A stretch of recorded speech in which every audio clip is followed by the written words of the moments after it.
you're that kind of person and you've got the capital and you're a great negotiator, you've got great people skills, you could probably be a successful flipper, but it's like a job, right? If you're not flipping, you're not making money. And that's why I prefer income property, because you just make money every month.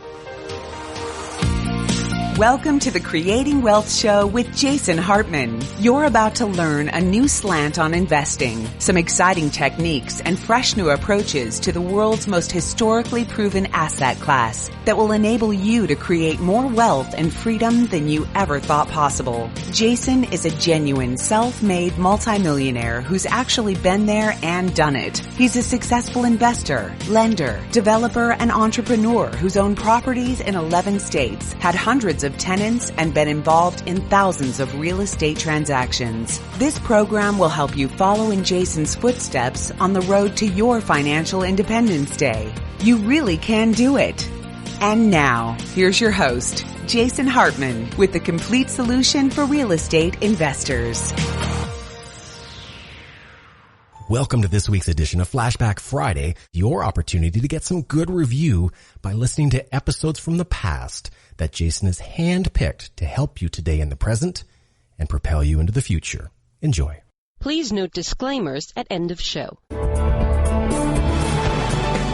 Welcome to Creating Wealth with Jason Hartman. During this program, Jason is going to tell you some really exciting things that you probably haven't thought of before, and a new slant on investing. Fresh new approaches to America's best investment that will enable you to create more wealth and happiness than you ever thought possible. Jason is a genuine self-made multimillionaire who not only talks the talk, but walks the walk. He's been a successful investor for 20 years and currently owns properties in 11 states and 17 cities. This program will help you follow in Jason's footsteps on the road to financial freedom. You really can do it. And now, here's your host, Jason Hartman, with the complete solution for real estate investors.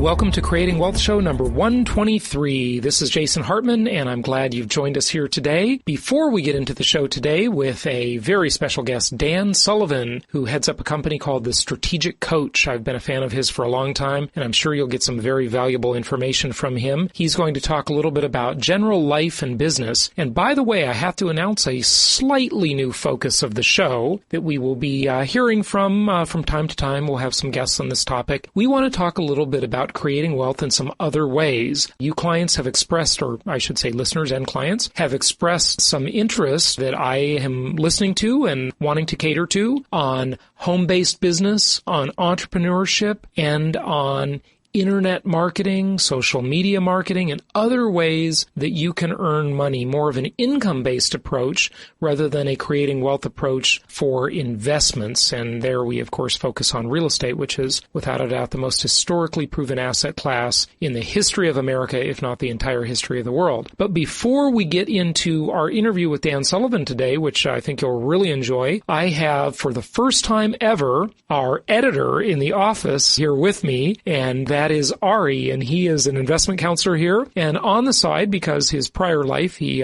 was a sound engineer and has a background in editing of audio and production of audio. Does a great job at that. So say hello, Ari. This is your first time on the show? Yep. Hi, Jason. Thanks for having me on today. I'm so used to actually editing the show, but today I'm actually going to be on the show. I know, and I've asked you to be on before, and you never seem to want to very much, but I'm glad you're here today. And also, you've heard from her before, but our investment counselor and also rental coordinator, Sarah, is here with us. Hi, Sarah. Hello. So, before we get into the show today, we want to talk a little bit about the Masters weekend. It's now Wednesday, and we just ended the Masters weekend on Sunday evening. And I tell you, it was a great weekend. I really enjoyed it. What did you guys think? I agree. It was a great weekend. We had a lot of new clients come in and a lot of past clients come in. The room was packed, and we had a lot of great speakers, a lot of great information. This is my second Masters weekend I've attended, and I have to say, even though we had a few speakers that were there last time, they always speak about something different, and I always take away something really great from every time that they've presented, so I liked it.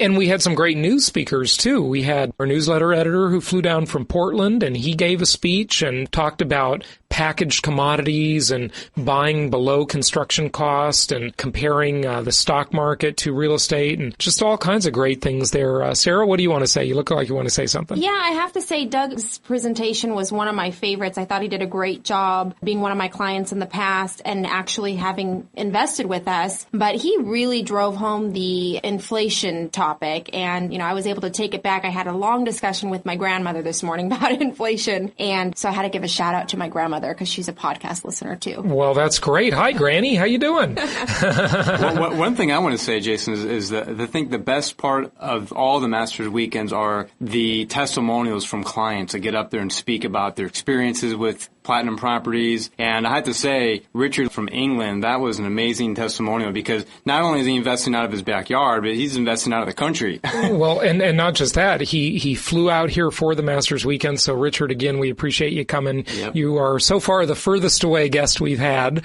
And we had guests also from all over the country. We had area experts, our local market specialists from some different areas and other speakers. And when you say the panel, and I really want to not say that's not testimonials. And the reason I say that is because that panel is really kind of the good, the bad, and the ugly, tales from the edge, the real story about investments. And it's not all good. There are a few bumps in the road, but we'll help you get over them. This is not a perfect thing in terms of income property investing, but it is the best thing. It may not be perfect. It's just better than everything else. Well, we have to be sure to thank Joan for her brutal honesty. She's had a little bit of a, story and a journey with her real estate investing, but at the end of the day, she's been able to get most of it resolved and, move forward and do well with her investments. So. Yeah, no, it's really great. Well, I want to go over just kind of how the weekend progressed. And first, I gave the opening speech, which I usually do, and I talked about financial self-defense. And then we had our first local market specialist who flew out from Atlanta, Georgia, and that was Reed. And Reed talked about the properties we have in Atlanta that you can purchase with as little as $5,000 down. Return on investment's fantastic on those. And then we had Peter, who's been on the show before, talk about tax secrets of wealthy investors and talk a little bit about the Go Zone, which is kind of coming to a conclusion here, but we still have investors that are interested in Go Zone investing. If you are, go to jasonhartman.com and contact us that way. And then we had Danny, and he was a first-time speaker who talked about the secrets of credit restoration and credit enhancement. We had him on the show before, but this is the first time we had him speaking at a Masters weekend, and we got really good reviews on Danny's talk. Your credit is an asset, and you want to use that credit as much as possible. If you don't use it, the asset isn't worth anything. So you want to use it, you want to protect it, you want to enhance it. And in some cases, and we're seeing this more and more nowadays, people are actually being told that if they want to get a loan modification, they have to let their payments fall behind. That's a risky deal, folks. But I will tell you, lenders are telling people to do that out there, and we're seeing people do it more and more. But it is risky, and you want to make sure you have a consultation with a credit enhancement and restoration expert if you're going to pursue that route. We had my friend Corey come and talk about mobile home parks and self-storage investing. That was a real highlight. He's got, between all his mobile home park pads and all his self-storage units, he's got 2,700 units. He is a multi-millionaire and has really done some great things in the mobile home park and self-storage world. If you're interested in finding mobile home parks or finding self-storage facilities, contact an investment counselor here at Platinum Properties Investor Network at jasonhartman.com, and we'll be glad to help you do that. Of course, we've had breaks and lunches in between here that were really fun. And then we had our Indianapolis presentation. And of course, Angela and Joe came out as they always do. And we showed some pretty funny home videos there that I made when I was in Indianapolis before, huh? Yep. Yeah, and it was really great to have David kind of come out and tell his experience. He's purchased several properties. Yeah, David, I'm sure you're listening. You've been on the show before. I had you on several shows ago. But you got to diversify. You're done with Indianapolis, okay? You've got enough properties there. You're going to own the whole town soon. He found out later that this was actually an intervention. Yeah.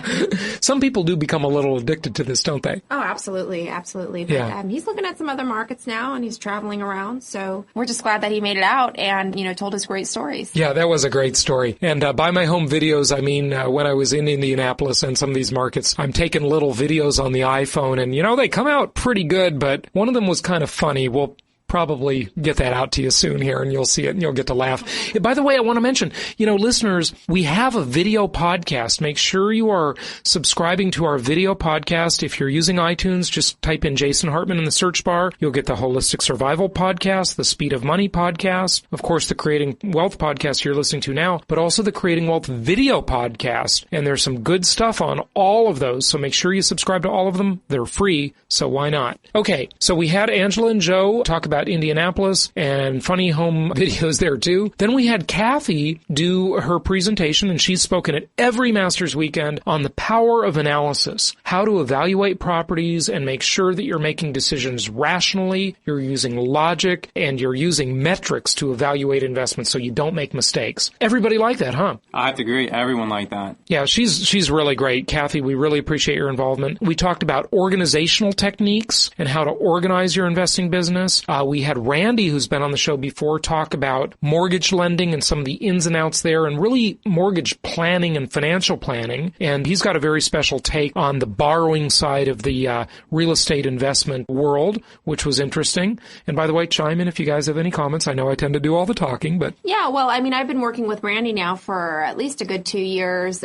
He's great. He's helped a lot of our clients with the financing and financial planning aspects. So we really enjoy working with Randy. It's pretty sharp. Good. And then we had, of course, questions and interaction throughout the day. And we had the 1031 exchange presentation. Remember, with income property investments, folks, they're not only tax advantaged in the fact that you get non-cash write-offs or phantom write-offs through depreciation, which you don't actually have to pay for. That's a wonderful thing. But you can trade your investment properties all your life and just defer tax forever. We say defer till you die. Okay, and that's a great deal. Can't do that in the stock market or with mutual funds. And then we had some fun after that, didn't we? What did we do Saturday evening? Cash flow. Yeah, we had the cash flow game. We served adult beverages. Yes, we may have served too many adult beverages. We won't mention any names. Okay, Doug, we won't mention any names. But the cash flow game is a great game. If no one's played that before, it just teaches you a whole lot. Yeah, that's Robert Kiyosaki's Cash Flow 101 and Cash Flow 202 games. And folks, those games are pretty good. They're very real. They're like a contemporary version of Monopoly. And the point is to get out of the rat race and get into the fast lane. And that's what we help you do here at Platinum Properties Investor Network. Well, and I have to say I'm still a little bitter because I just lost my first cash flow game last weekend due to the fact that I had 3 babies. Well, kids are expensive, but they're mighty cute, aren't they? Yeah. All right, so we had fun doing the cash flow game, and then we ended at about 9 p.m. on Saturday night. So that was a long, long day. That was a good 12-hour day. And then Sunday, we started with my presentation on keeping the faith with your investments. Of course, we did continental breakfast both days, and then we had our first area presentation. Lou came out from Phoenix, and again, that's a market that we shut down for 3.5 years or so, and then we reopened it because it's a half-price sale in Phoenix, and things are good there again. It's a good time to be looking back at that market again, right? Yeah, actually, a lot of people liked the presentation because a lot of good property management stuff involved, and it's a great market to go in right now. And Ari, you just spent about a week in Phoenix before the Masters weekend. Sure did. And, a business week then, 5 days, not 7. Right. And what did you think when you were out there? You looked around at properties, you met with our manager, you met with our local market specialist. What were your impressions? I've been doing a lot of research on Phoenix in the last few months, just reading a lot about the trends, the job growth, what's going on there. And not only do I feel that the market is at the bottom there, I feel that there's so much growth there for continued housing. There's a lot of land still out there that's going to be built on, and a lot of people are moving there. I think it's kind of a perfect storm out there right now. Prices are so cheap, like you said in your previous podcast, they're cut in half, if not more. I know I've seen values drop at 60%. And with the combination of our property manager out there and low interest rates, it's a perfect storm right now to invest out there. And I think Phoenix really is especially comfortable for the California investor because it's so nearby. It's an hour on a plane. It's 5 hours in the car. And it's just comfortable. Everybody in California has been there. Except for me. You haven't been to Phoenix? Really? No.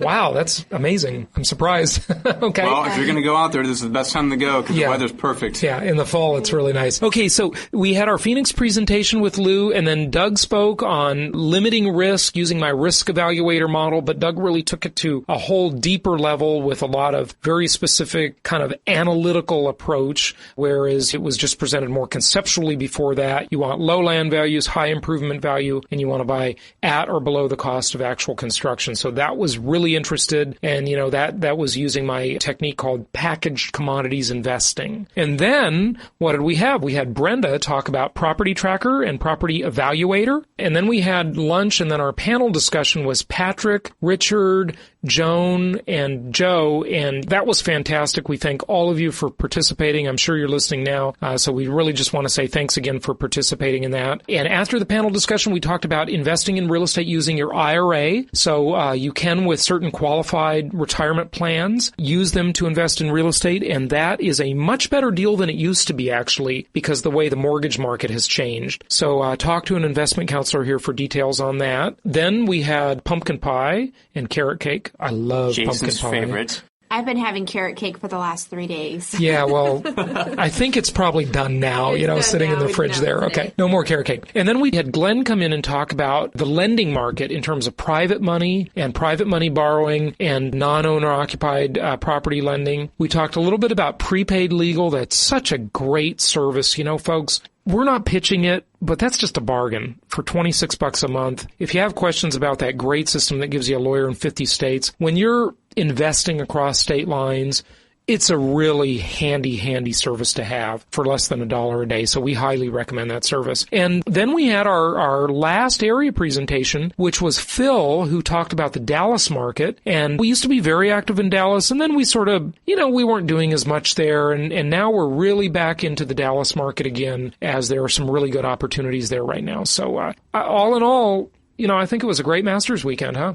Yeah, it was absolutely great. I did want to add, I was actually very surprised about the Dallas presenter, Phil. I mean, I've talked to him before, met him before, and I know they've got really the one-stop shop there. But when I saw all the different intricacies of what they do on the rehab of the properties and getting them rent ready, I mean, they're pretty sharp out there too. So I was really excited about that. You're absolutely right about that. I mean, the last time I was in Dallas, I was with them. I was looking at the properties in August, so just a month and a half, 2 months ago. And they do things to make the long-term maintenance cost of that property really low. I'll give you one example. If they're replacing the flooring in, say, the kitchen, what they do is they use a vinyl that looks like wood flooring. And it looks really good nowadays, folks, but here's the reason for that. If you used a typical linoleum or vinyl type product and you had one little tear in it, say the little leg on the refrigerator, and it tore the vinyl, you would have to replace potentially the whole floor. You couldn't really patch it. But the reason they use the wood grain look is because it's in the form of planks, just like a real wood floor would be. Right. So you can literally take a razor blade and cut out one quote-unquote plank, if you will, put another one in, glue it down, and you fixed it. And there are all these little tricks like the paint you use that really make the long-term maintenance of a property much more affordable. So we're always looking for contractors who practice these kinds of best practices in their business so that your long-term investment experience is a good one. Anything else on the Masters weekend? Well, I'd just like to say that I always say this to my clients, that they can only go to one event that we have. The Masters weekend will be the best event to go to. And the reason why I say that is because... No, I'm going to disagree with you. They need to come to the Creating Wealth Boot Camp first. But, well, they're all whatever. Great, they do. But the reason why I say that, Jason, is because it gives our clients a chance to actually meet our network. And physically meet them, shake their hand, and know that we're actually working with somebody there. Because there's a lot of companies that are just one-man operations, although they say and they look like they're bigger, but we actually have people that we're physically doing work with. So, well, that's a really good point. I've got to caution you, listeners. A lot of these investment groups out there, these people never even go to the markets. They never see the properties, much less buy properties in these markets, which we do, 90% of the time. We own properties in the markets that we're talking about, sometimes right on the same street as, we're recommending that you buy. So we practice what we preach. Over the years, I've made millions and millions of dollars investing in real estate, and I've made millions of dollars in business too. And that's why we're going to talk a little bit more about some business stuff on this show. So you'll see a few shows here and there talking about the business topic, and I think you'll like that because it's not just about creating and perpetuating your wealth. It's also about making money, making income. And so that's really kind of what this interview coming up is about. But be sure to join us for the next Masters Weekend. It'll be in March. We'll get that on the website here at jasonhartman.com/events. And we'd love to see you there and get into our coaching program. We've got a great coaching program. And thank you for all of your interest. By the way, if you're interested in just an introductory one-time coaching session with me personally, assuming you want me personally, but I think you do, right? Right. Yes, you do. You can do that for just $100, and I'll be glad to coach you personally and tell you a little bit about the program, and we'll analyze your goals, your situation, and the shortest distance from point A to point B, which is where you want to be in your financial life. So we'll help you get there, and we really appreciate your listening and joining us for our events and your interest in our products, newsletter, coaching program, etc. All of that's at jasonhartman.com. Let's go to the interview with the strategic coach, Dan Sullivan. It's my pleasure to welcome Dan Sullivan to the show. I've been a longtime fan of Dan since I met him originally at a Young Entrepreneurs Organization conference in New York City about 8-9 years ago, around 2000 or 99. He heads up a company and a program called the Strategic Coach. Dan was doing coaching before coaching was popular. And he's been doing it for well over 30 years now. He's out with a new book that I just received entitled The Dan Sullivan Question, Ask It and Transform Anyone's Future. Dan, welcome to the show. Thanks a lot, Jason. Real pleasure to be with you today. Well, pleasure to have you. You really teach entrepreneurs how to be more successful and to move from sort of the first level of their business to the big successful level. And I know a lot of my friends in the Entrepreneurs Organization are followers of yours and they attend your programs and so forth. Tell us a little bit about what your new book covers. Well, what I've discovered during the downturn, especially, Jason, is that a lot of people who are what I would call commodity fixated have had a really difficult time. In other words, that they're used to just selling one kind of product or service in their industry, and they've become masters of it. I mean, a lot of people have become very, very successful, especially during this first decade of the 21st century. They've become very successful. But when the downturn came, all of a sudden people weren't buying what they had learned how to sell. And I saw this coming, not the downturn, but I saw a general problem in all entrepreneurial industries starting in the early 1990s, that everything was becoming commoditized. In other words, over time, the price of everything is going down, the amount of competition is going up, marketing costs are going up. And I began to say, is there something that they can sell that escapes from commoditization and escapes from commoditization? And what I came up with was a question. You can sell a question. At least you can sell the conversation that comes around a particular question. And this question really transforms things. It's a single question. You can learn it in about a half hour. You can master it in about a day, and it can be producing money for you in a matter of a couple of weeks. And it doesn't matter what industry you're in, this question works. I've got over 60 different industries in Strategic Coach, and I have really large volumes of evidence about how well this question works in every single industry. There's not one that I've ever run up against where in a matter of a month someone has just transformed their business by basing the entire structure of their client relationship on this particular question and the answer that comes out of it. So, Dan, you are really building the suspense here. And I noticed the question, I'll just preface it with this, is a future pacing sort of a question. And it gets people to really think and makes an advisor or an entrepreneur or the person, I guess, who's in the position of being the consultant or the salesperson, listen to the client or listen to the customer and what they're looking for. Do you want to tell the listeners what the question is? Yes, it actually has two parts, and it may seem a little long the first time I say it, but after you've done it a few times, it becomes quite natural. And the question is, if we were having this discussion 3 years from today, and you were looking back over the 3 years, what has to have happened in your life, both personally and professionally, where you feel happy with your progress? That's the first part of the question. And the second part is, specifically, what dangers do you have now that need to be eliminated? What opportunities need to be captured, and what strengths need to be maximized? So that's the question. And Jason, what I found is that, first of all, there's a resistance on the part of any entrepreneur to ask that question because they're not selling something. What they're actually doing is asking a question, and that fact alone is automatically differentiating them from 90% of their competition right in their first 5 minutes when they're talking to someone. So that's the biggest thing, is just to differentiate yourself immediately. Why are they afraid of asking that question? Because it's an open-ended question.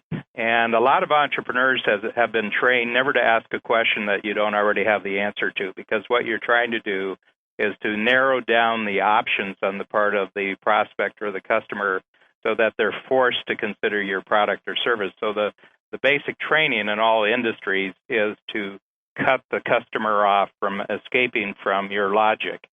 And the reason why this question is scary in the first instance is because you're actually liberating the person to actually speak their mind. And then you're seeing, as the person answers, what is it that I have to offer that can actually match up with what this person is trying to achieve in their future. So what you're doing is that you're allowing the person to actually control what is going to be talked about, but the question actually controls how that is actually going to be talked about. So the subject matter is determined by the client or prospect, but the process for talking about that is actually determined by the question. So they're in charge of the conversation because it's entirely about them, but you're in control because the question controls the process. Very, very good. What do you find, how do you find, let's talk about the financial services world maybe, because that, would it be fair to say, Dan, that that's your genesis is from the financial services industry? Yeah, they talk to each other, Jason. I think one of the reasons why we've had so many financial advisors is that they go to a lot of conferences, they belong to a lot of study groups, they chat with each other a lot, they share information. And I think the reason is because financial services is such a relationship-based business that most financial advisors don't see other financial advisors really as their competition to the degree that you would see in other industries. For example, residential real estate or something like that, which is essentially selling a commodity. Whereas it's a little bit it's much more relationship-based for the most part, unless you're just selling as much financial product as you possibly can, and then it's just as commoditized as get out. So over the years, I've gotten a tremendous number of invitations to speak to groups of financial advisors in all sectors, investment, insurance, even the mortgage industry in some respects is very much part of the financial services industry now. And so the word spreads. We have a really good track record. We get great referrals. We've really established a very powerful and positive reputation in the marketplace for what we help people do. And I think that's the reason why we have so many financial advisors. Okay, so since the financial advisor is a big part of your client base, what do you find, Dan, are the types of answers that advisors are getting to this question? They ask a client, future pace at 3 years, what has to happen?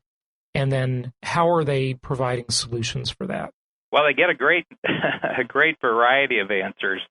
And usually the answers are, first of all, about the experience of being asked a question. And people will say, boy, I've never been asked a question like that before, or that's really a great question, or I don't want to answer that question. And one of the things that I point out in the book, Jason, is that every financial advisor or any entrepreneur at all, what they want to avoid at all costs is going too far down the road with anybody who does not want to have a relationship with them. And the question immediately gets that out on the table. If you ask this question to someone who doesn't want to have a relationship with you, they'll immediately cut off the meeting. They'll say, well, I'm not going to answer that question. And that immediately tells you that they don't want to have a relationship. So sometimes when I'm doing presentations of this question to my entrepreneurs, I say, if all of you could have all the time back that you wasted on people that you should have never gone past the first meeting with, how many years of your career would you get back? And someone would say, like 5 years. Yeah, right. And so what this question does is it nips in the bud any possibility that you're going to proceed after the first hour with anyone who really, really isn't appropriate for you to go forward with. And that is just a huge amount of confidence. So essentially, Jason, what we're doing is that we're asking a question that in essence disqualifies all those people that you don't want to have a relationship with, which is a huge time saving for financial advisors. So would you think that some of the advisors or entrepreneurs, salespeople, whatever, really are afraid to hear the answer to this question because maybe they don't want to? It's really a disqualifying question to some extent. Oh, yeah. Well, they don't. But you're the one doing the rejecting. I mean, if someone said, I don't want to answer that question, I say, well, thank you for your time, but in order for me to help you, I need to know what's really important for you in the future, and since you don't want to give me that information, I just thank you and you leave. Well, who did the rejection there? They didn't do the rejection. You did the rejection. Right. So all I'm doing is sorting out real fast if I've got a player that I can play with, and I want to know that right off the bat. In my business, I want to know that. I don't want to go back and forth with someone who says, well, I might do a coaching program or I might not do a coaching program, and I ask him the question. He says, well, I think it's too early to give you that kind of information. And I said, no, it isn't. You don't want to tell me that information. I can't do anything for you, so it wouldn't be a good use of my time. Wouldn't be a good use of your time. So tell us, let's cover a little more on the Dan Sullivan question, and then let's talk a little bit about, how the best get better, because I just love that program. It's such a foundational thing for any entrepreneur to know and understand, and it's just really interesting work. But more about the book on the question. What else is involved? Well, I just want to go back to the point you say why they're afraid. The other reason that they're afraid that the person is going to answer with issues that they're not trained to deal with, and they think that somehow by asking the question, they're taking responsibility for what the person might say. But nobody holds us responsible for that. What we're actually doing is giving the person a tremendous opportunity, maybe for the first time in their life, to really say what's on their mind. And that in itself is a tremendous value. And the person sitting across from you that you've asked the question to, and they answer that, all of a sudden they're having a conversation that they would really like to have, a very deep and very, very expansive conversation. And boy, there aren't many of those around these days, Jason, and people will value that from the very first moment. And then we have a whole process that you follow the question up with where you basically reflect back in the conversation. You structure the person's answers. You take the worksheet that you've compiled during the conversation. You go back, you create a little game plan and send it back to them. Some of that game plan may involve you, but it'll probably involve a great number of other people as well. And I have a client, for example, who just went through a business breakup where he has a non-compete. He's in the financial services industry. His name's Doug McPherson. He's from Washington, D.C., and Doug is a master of this question. And so he has a non-compete where he really can't go back out and sell financial services to a great number of clients. But what he has done is he's just gone out and sold them on having this conversation based on the DOS every 90 days. And Doug does is he charges them for that. And one client pays him, in the tens of thousands of dollars just to have this conversation on a quarterly basis over the course of the year. I have to tell you, Jason, if I lost my business, I just get a whole bunch of these worksheets that I have, these which are called DOS worksheets because we talk about dangers, opportunities, and strengths. And I could be parachuted into Orange County, and I bet I probably create $500,000 worth of first-year fees just by going around and asking people this question on a 90-day basis. Yeah, that's fantastic. Okay, so more about the question, because this is the book is short, and that makes it a nice, easy read. It's just over 80 pages, but there's got to be more to it, Dan, than just that question, right? Well, actually, it's what happens to the other person that it has to do with the question. And that's why a lot of people, when I tell them this question will change your life, and they say, well, how is that possible? And I said, it's not about you. It's about the other person actually being asked the question. And that is that we live in a world where conversations are superficial, conversations are manipulative, conversations are product-focused, conversations are, they're very, very utilitarian. And what people really want to do is get some clarity, confidence, and capability into their life about their future right now, especially with all the complexity that's occurring because of the economic and technological changes that we're going through. And a lot of people are just feeling very, very confused, isolated, and powerless. Very powerful people, very successful people feel that they're up against the wall and they don't have anyone to talk to. So when you create the framework with this question, all of a sudden you become perhaps one of the most valuable persons in this individual's life. And whatever it is that you're selling as a matter of your occupation, they have open ears because you're so valuable right in the first part of your relationship that they'll allow you to have an ongoing relationship after this question. And that's what makes it so powerful, is that the question differentiates you in the marketplace. It totally transforms the client's view of who you are. It totally transforms the possibilities for ongoing problem solving. So that's why it's so powerful, and it's so simple. If I'm a passenger in a car, I can drive from Santa Monica to Newport Beach, and I'm finished by the time I get to Newport Beach. Right, yeah. Very good, very good. Talking about the best get better, you have several strategies, and I love the way you title them. You talk about a vision of the future, the ceiling of complexity, the biggest check, the no office solution. And Dan, I have to tell you, I'm just about to start practicing the no office solution. I have never done that before, but I'm really going to do it. Well, that's a good one. So why don't we start with that one? Sure. I've just discovered that most entrepreneurs make their money by either coming up. They do it in three ways. They do it by coming up with really great ideas. They do it by establishing really powerful relationships, and they do it by designing really powerful solutions. And none of those require an office. Actually, you could do that at a coffee shop. You could do that at sitting on the beach. And I find where most entrepreneurs get bogged down is when they walk through the doorway into their office. And I think it's a carryover from the old days when entrepreneurs were really insecure because they were sort of marginal creatures in society. And the really big deal people in society were corporate executives who sat in corner offices. So people's notion of their security and their status has to do with the size of their office and how much stuff is in their office. And I think that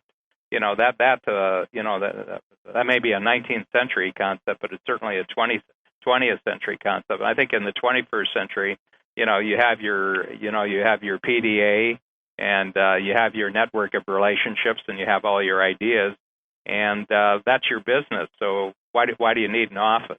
So in my case, I don't have an office. I haven't had an office for 20 years, but in my complex here in Toronto and also in Chicago, we have a really excellent cafe. In Toronto, we have like a 50-seat cafe, and in Chicago, we have a 20-seat cafe. And what I do is I just go in and take a table, and I just get a chair, and I just work. And some people, that would be hard because they wouldn't want to be out in the open. So I say, well, that space that you have, that's your office now, you can keep that space. You can close the door on it. But inside, get rid of everything that looks like an office. Get rid of the desk, get rid of the credenza, get rid of all the pictures on the wall, get rid of all the files and everything like that, and have a beautiful sort of circular table with 4 really nice chairs, have really good art on the wall, have some plants in there, make it real simple, real clean, nothing in there. And then just if you have to work, you got your laptop in there, you can bring a phone jack in. You can be messy during the day, but at the end of the day, it's all cleaned up. Don't have any of the files in there unless you have secure reasons for having the files. Have them with the people who can get your files for you. And that brings up the other thing, is that you should have really great teamwork that's supporting you so that you're just on stage creating value for your best relationships, developing really big opportunities so that you can get really big checks. Yeah, that's fantastic. So you were mentioning the three ways entrepreneurs make money, and one is great ideas. I'm not sure if I heard the other two. Great ideas, great relationships, and great solutions. Oh, okay. Yeah. Excellent. Yeah, I mean, you have to have an idea to interest somebody. I mean, we're living in an age now where people are buying unique, interesting ideas. Okay, and so we differentiate ourselves with our ideas to get in the door, and then we have to have a real tremendous ability to develop relationships. And I'm suggesting the Dan Sullivan question is probably the superior way on the planet right now for developing relationships. And then you have to have real meaty issues on the part of the client to actually come up with great solutions. I find that most entrepreneurs, when they're being told the absolute truth by a prospect, a customer, or a client, and they can really get their mind into it, can come up with extraordinary solutions for that client, which are custom designed, very specific for the client, and set themselves apart from everybody else in the marketplace. You know, on the no office solution concept, I think that you are so right about that, because when I walk into my office, I get bogged down. Of course, I have an office at home too. And sometimes I'm just far more efficient there. Sometimes I'm more efficient when I'm traveling.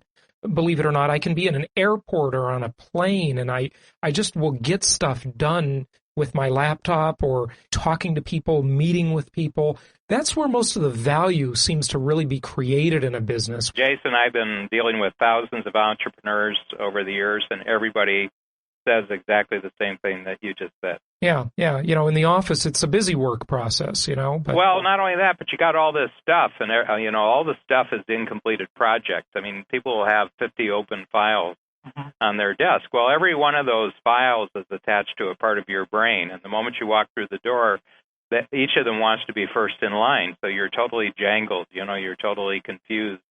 And I find most people, they are least productive when they're in their office. They are most tense, most frustrated, and least productive when they're in their office. That's very interesting. Another one of your items, I don't know if I should call it a strategy or a concept, because I know you divide those, and I can't remember which one this is, but maybe this is a concept on the biggest check.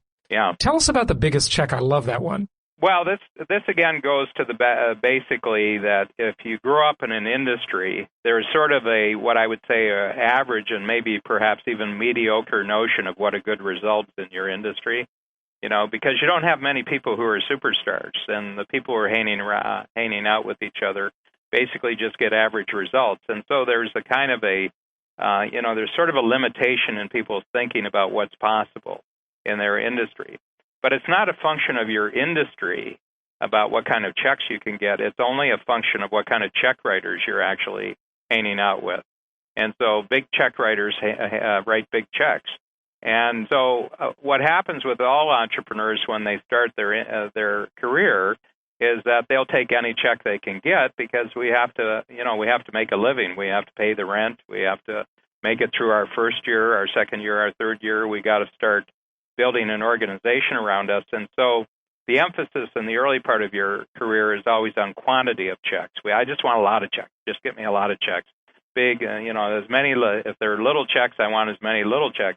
Problem with that, Jason, is that it fills your time up with kind of average or mediocre results. And then when you run into a big opportunity where you could get a bigger check, two things come into play. One is you don't have the time because you filled all your time with little checks. But the other thing is that you're not used to getting big checks because you've only practiced on little checks. And so what we do is that we basically get people to say, first of all, we're going to look at all your checks, and we're just going to take 5 of them as what you can really do, and that would be the best 5 from the previous year. And that's an average. And so what we basically do is get people to say, whatever your average of your best 5 checks over the last 12 months, what we want you to do is have a goal of doubling that average over the next 6 months or the next year. And the moment that you have in your mind that you're going to take your best average now and double it, all of a sudden your eyes, ears, and mind open up to all the opportunities that are available. And then you get a bigger check. And all of a sudden you get a bigger check than you've ever had. And you say, wow, that was actually easier than getting one of my little checks. And your mind starts to put 2 and 2 together and starts saying, isn't that funny? It's easy or easier to get big checks than it is little checks.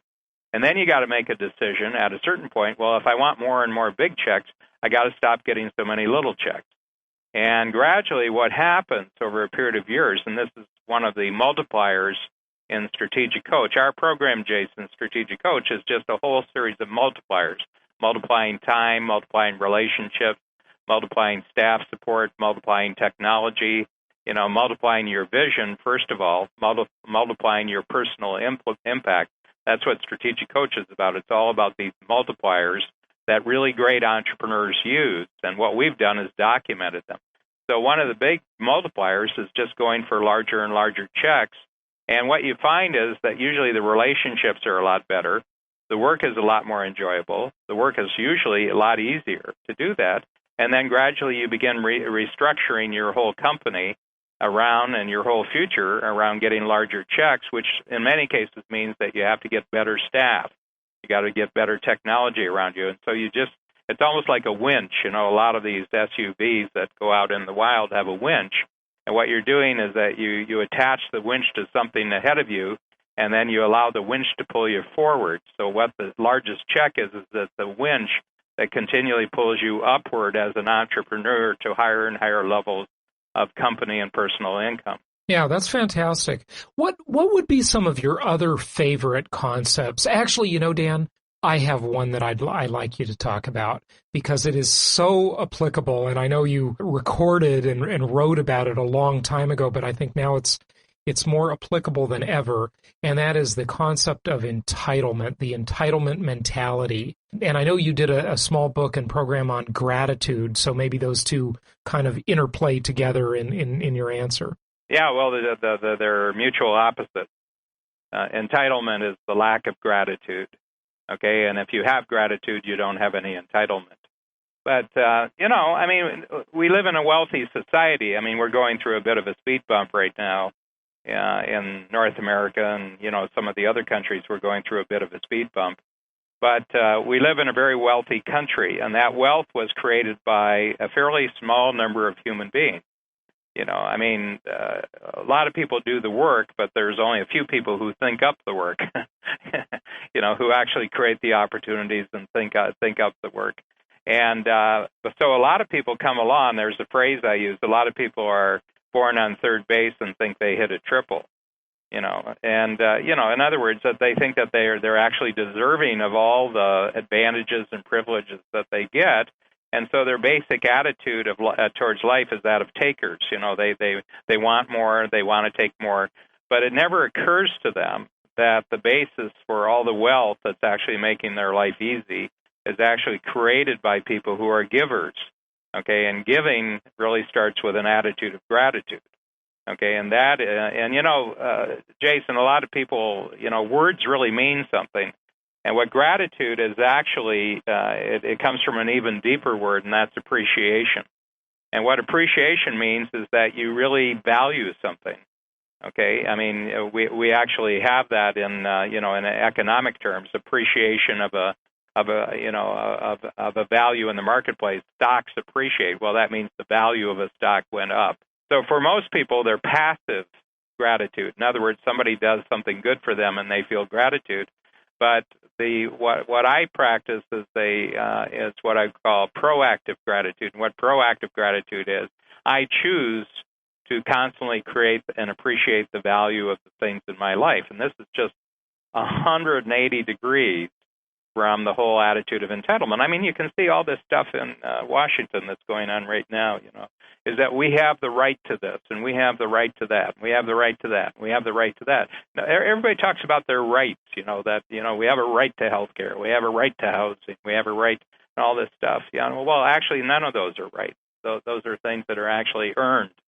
But, if you grow up in a society that's just entitlement-minded, then everybody sort of never gets the other attitude. They never get the attitude right. They go to the school system, and the school system, tells them how oppressed they are and how the cause of all the problems is the greedy businessmen, and we're deserving of this and we're deserving of that. So, entrepreneurs, for the most part, are at the far end of the spectrum.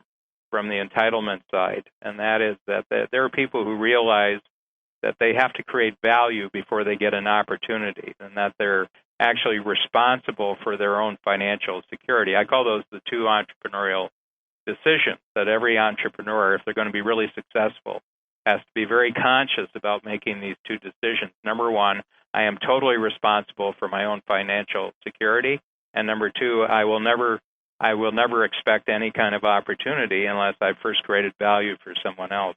So, Dan, what I find so important about this that you've identified is that this takes a huge burden off of someone's shoulders. Oddly enough, you would think it would be almost counterintuitive to think that way, because the burden is the burden of victimization. That feeling is lifted so someone can go out and then be proactive in life and create value when they don't feel like the world owes them a living. I mean, what you've just said is just so true. I mean, that enormous freedom that comes from not having the entitlement attitude. It's very burdensome because every day, if you have the entitlement attitude, you're feeling deprived, right? Because someone hasn't given you something. You know, you live in a family, and children, their parents haven't given them this. The school isn't giving them this. You know, nobody's giving them what they want. Well, that's an incredible burden to go through life with, because everything's going to make you unhappy. Whereas if you take the other attitude that I'm actually not really deserving of anything, but I have my intelligence, I have my abilities, I have my opportunities, I can go out and I can actually create my future, and nobody owes it to me, but I have the enormous opportunity to create it for myself. I mean, what greater freedom is there than that? That almost goes in with Viktor Frankl and his concept of the last human freedom, is that, you know, we have the choice to decide how we want to feel about any given situation, how we want to react. Oh, yeah. I mean, that little book I pass out to all my entrepreneurs. Love that book, yeah. You know, I mean, I said, you know, anytime you're feeling like the world is doing you badly, just get that book out and read it, you know, Man's Search for Meaning. I mean, here's the guy in the worst possible circumstances anybody's ever been in, and he can create meaning out of that, you know, because he chose to. It sure puts it in perspective, doesn't it? Yeah, it sure does. Yeah. And you know what I find? Like, I've had various girlfriends over the years, and sometimes I'll have a relationship that just isn't right, where, you know, it's kind of more about keeping score than it is about really giving freely, you know, and that keeping score in business and in life it's a big burden, isn't it, to do it? It's not just the way you feel about it, but it's sort of a big burden to just mechanically, people do it in their minds. They're always kind of counting. Well, you know? Yeah, and, you know, the reason is you never have the score you want. Right. yeah, exactly. Well, what other concepts would you like to talk about? You've got so many, and you've got such a big body of fantastic work, and I want to maybe circle back toward the end of our talk today to the question again, but, you know, maybe just where would you like to go with things? Well, I've got a couple, and they're actually related to each other. And one of them is called Unique Ability Teamwork, and the other one is called Value Creation Monopoly. And Unique Ability Teamwork is kind of like the heart and soul of Strategic Coach Program, and that is that I believe that every individual should organize their life by four criteria as far as what they do. Number one, it should be a superior skill, so don't fool around with stuff that you're not any good with. Okay, so you know, pick the thing that you do best. Number two, pick the thing that you do best that you're passionate about, you know, that you just love doing. Number three, if that's true, it's a superior skill, and you're passionate about it, then it's going to be very energizing for you. Your whole day, from morning till night, is going to be energizing to you, and what's more, everybody who's around you is going to be energized by your performance. And then number four, if you choose the activities that have the first three qualities, superior skill, passionate, and you're energizing, then you're always going to get better at it. So you'll be better at 40 than you were at 30. You'll be better at 70 than you were at 40. And I believe I'm going to have people in my program, Strategic Coach, who are better at 100 than they were at 70. You know, so it's what makes life worthwhile is unique ability. And then when you zero in on what that is, you give everything else up, and then you surround yourself with a team, and each of the team members picks up something that you were doing that they just love doing, and in fact, they're a lot better at it than you were. And they have the same feeling of superior skill, passion, energy, and constant improvement. And then you have a team together where everybody as a team is experiencing those things together. And that's my ideal for putting together an entrepreneurial organization. And then with that, you're going out into the marketplace. You as an entrepreneur, using the Dan Sullivan question, you're going out and asking the question, and then you're putting together a problem-solving team, a team that creates really elegant solutions. And you do such a marvelous job for your clients and customers that they have this phenomenal experience that's uniquely positive, that they've never worked with anyone in the world like you. They see working with you as absolutely crucial to their future, and they know they can't get this anywhere else at any price. And that's what I call a value creation monopoly. It's where the client is so overwhelmed by the positive experience of dealing with you that they cut off all the competition. You see, a monopoly means that you've cut off the competition. In most cases, people want to sort of enforce a monopoly so that the customer has no choice. But here, what you're doing is that you're creating so much value for the client or customer that they are voluntarily choosing to cut off all the competition because they know that none of the competition can possibly match what you're offering.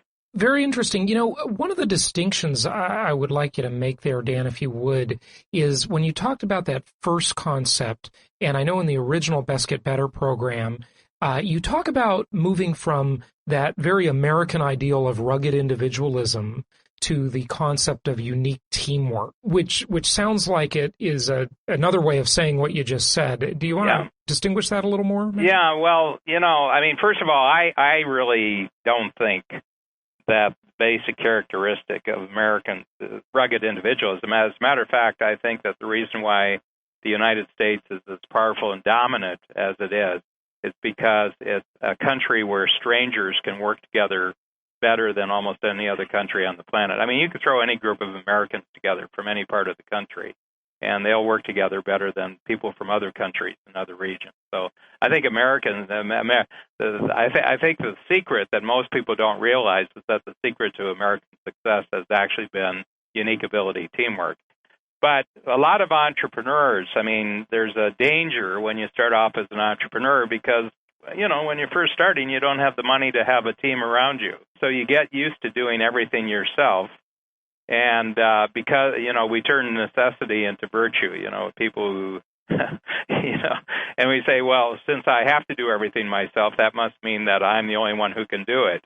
And that's what keeps entrepreneurs small. Jason, there's an organization out of Kansas City called the Kauffman Foundation, and they are the #1 researchers of entrepreneurial life in America. They just focus on American entrepreneurs. And they have a startling statistic, and that is that 95% of all entrepreneurs, that is anybody who's self-employed, has their own business, 95% of them never make more than $50,000 take home. Wow, that's startling. Yeah, they're just buying themselves a job. And they didn't create a business; they created a job. And the reason is why and now some of them choose that. In other words, they choose to be that small, but I would say the vast majority of them, the reason why they can't get above $50,000 is because they're rugged individualists. They've gotten so habituated to doing everything themselves that they can't imagine that anyone else can do any part of their work any better than they can, and they don't trust them to do it. Besides that, yeah, Dan. So, where did the American or the American ideal of the rugged individual come from then? You say Americans are really such team workers, but that's so known in our history. And I know you're a student of history and you tie these things in interestingly. Why did that evolve that way? Was it the Westerns? There's a great writer by the name of Daniel Boorstin. He's dead now, but he was the Librarian of Congress, and he wrote an extensive series of books on American history, and he just takes one. I mean, he just uses various interesting examples, like cattle drives, and he says cattle drives were one of the most interesting organizational forms ever put together in the United States, and he said it was basically consisted of about 9 specialists, who got together, and they formed at the beginning of a cattle drive.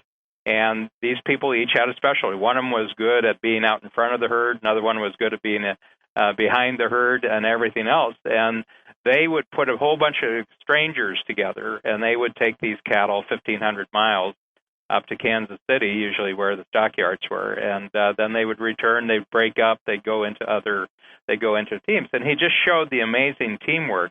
Another one, modern day is the movie industry. The movie industry is all a bunch of strangers being put together for, to produce a result. It's almost like they put a little company together, start the company, put it together, create a product, and then they disassemble after 6 weeks or 2 months. I live in an area of Toronto where we have dozens and dozens of movies every year, and you come down there, and these people don't work together normally. They just got thrown together. And there's just this phenomenal ability for strangers to work together. Actually, Jason, one of the great thinkers on capitalism is F.A. Hayek, right? Who wrote the great Road book, to Serfdom. And he said that capitalism, the great tragedy of capitalism is that it was named by its enemies. He says capitalism actually isn't about capital. Capitalism is actually about cooperation. It's just it's ever-increasing cooperation among strangers. That's basically what capitalism is. That if you can get strangers to cooperate more and more, it produces enormous amounts of surplus income, which we call capital, and then it gets reinvested back in the system. Mm-hmm. So it's just the opposite of what most people think of, is that it's these greedy, selfish, isolated individuals. Just the opposite. It's just this massive amount of cooperation that's going on among people who are all motivated by their own dreams and by their own goals, but they know they have to have other people around them to pull it off. Mm-hmm. Yeah, that's very, very insightful, very interesting, no question about it. Well, Dan, tell us a little bit about your program, if you would, or your different programs. Yeah, well, we have one main program, and it's just for entrepreneurs. And so our criteria is that we're looking for three things, actually. First of all, we're looking for someone who's already good enough that they're making more than $100,000 per year. So that's the first criteria. You have to be making more than $100,000 per year. And secondly is that you're a growth entrepreneur. What I've noticed, because I've been coaching for 35 years, since 1974, and what I've noticed, Jason, of all the entrepreneurs that I've dealt with, that there's three kinds of entrepreneurs. The first kind of entrepreneurs are called survival entrepreneurs. And these are the kinds of people who really are distrustful of other people. And that is that they have a sort of a negative attitude towards the future. They don't really trust other people with their future. And they kind of worry from day to day, and they don't really take big risks or anything else. I don't deal with survival entrepreneurs. There's nothing I can do for a person like that. Then there's another kind of person, a second type of entrepreneur that I call a lifestyle entrepreneur. And this is an individual, when he or she was younger, had a notion of a particular lifestyle that they wanted to get to. And they realized very quickly they couldn't get that by working for someone else, so they started their entrepreneurial business. They made enough income to get up to that lifestyle, and then they stopped. Their whole life is just about maintaining their lifestyle. They don't have any bigger dreams about developing their business. And then there's a third group that I call growth entrepreneurs, and their whole motivation is just to continually grow.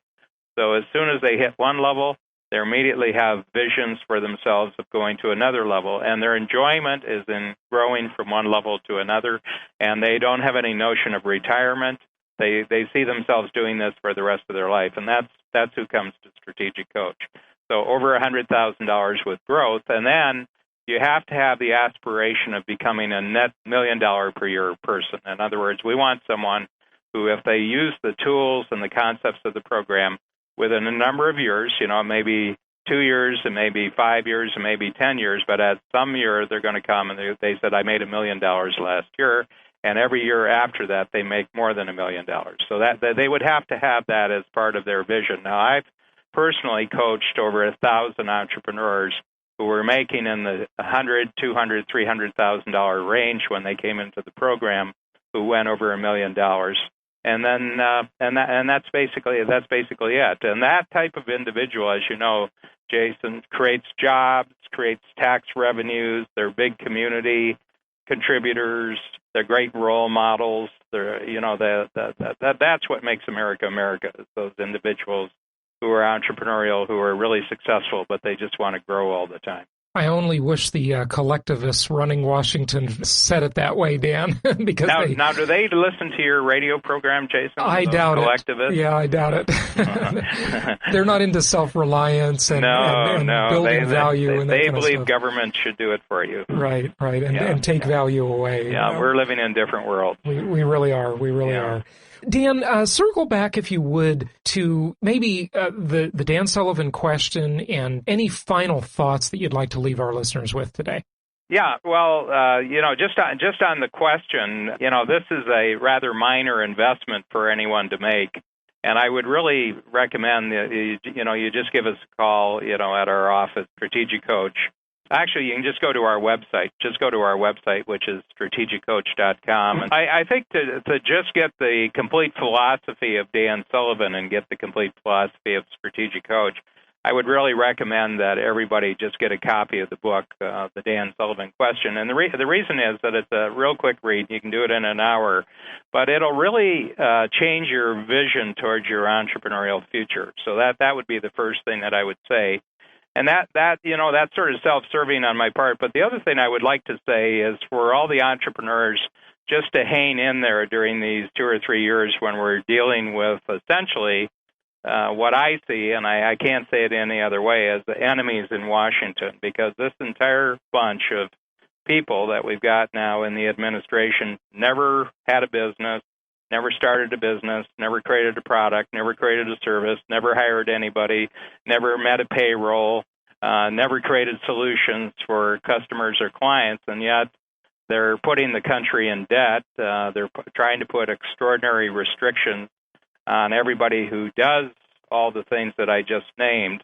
And my feeling is that people have to get politically involved right now. I think you have to support all the elected officials who really support entrepreneurial principles. I think people have to do what you're doing, Jason. I mean, you get to talk to 350,000 people, on a continual basis and get out the message. But we're going to get through this because the basic nature of the United States and all the influence that it has around the world is that it's an entrepreneurial republic. It was created by entrepreneurs. I think it was created for entrepreneurs, and we're in that stage now where we're having some opposition to that. But the polls are changing daily. I mean, you can just see the everything going in the opposite direction right now, in our direction right now, and so we have to hang in there. But next time when we get the right people there, they have to continue doing the right things and not go to sleep at the wheel like happened. So often happen. Yeah, that's good advice, Dan. I think we are seeing that most of America really doesn't feel the way the news media would portray it and the way that Washington would portray it. It's most of America, they want to be able to do what it says in the founding papers of the country. They want to be able to pursue happiness without massive restrictions. They don't want to be coddled, cradle to grave. They want to go out and take their chances and make things happen. And that's where the excitement is in life. That's where the value's created. That's where lives are extended and improved. And it's just better for everybody. It's a true win-win, isn't it? Yeah.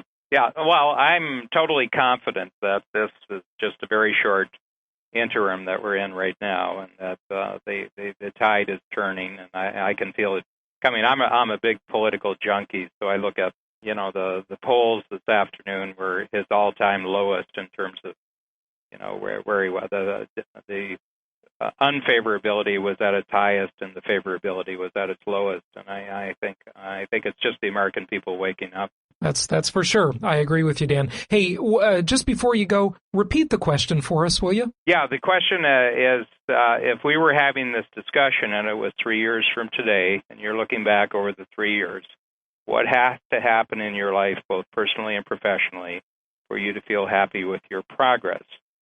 Specifically, what dangers do you have that need to be eliminated what opportunities do you have that need to be captured, and what strengths do you have that need to be maximized? That question will lead to, in the best circumstances, to about a 10 or 20-year conversation with somebody who wants to pay you all along the way.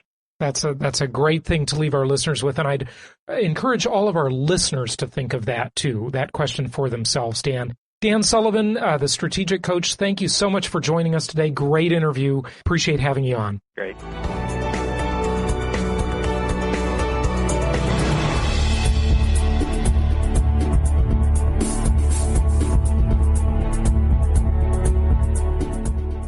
Copyright the Hartman Media Company. For publication rights and interviews, please email media@jasonhartman.com. This show offers very general information concerning real estate for investment purposes. Opinions of guests are their own. Jason Hartman is acting as president of Platinum Properties Investor Network exclusively. Nothing contained herein should be considered personalized, personal, financial, investment, legal, or tax advice. Every investor's strategy and goals are unique. You should consult with a licensed real estate broker or agent or other licensed investment, tax, and/or legal advisor before relying on any information contained herein. Information is not guaranteed. Please call 714-820-4200 and visit www.jasonhartman.com for additional disclaimers, disclosures, and questions.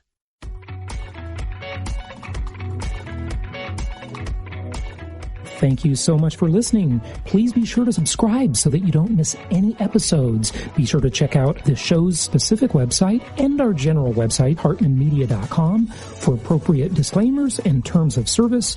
Remember that guest opinions are their own, and if you require specific legal or tax advice or advice in any other specialized area, please consult an appropriate professional. And we also very much appreciate you reviewing the show. Please go to iTunes or Stitcher Radio or whatever platform you're using and write a review for the show. We would very much appreciate that. And be sure to make it official and subscribe so you do not miss any episodes. We look forward to seeing you on the next episode.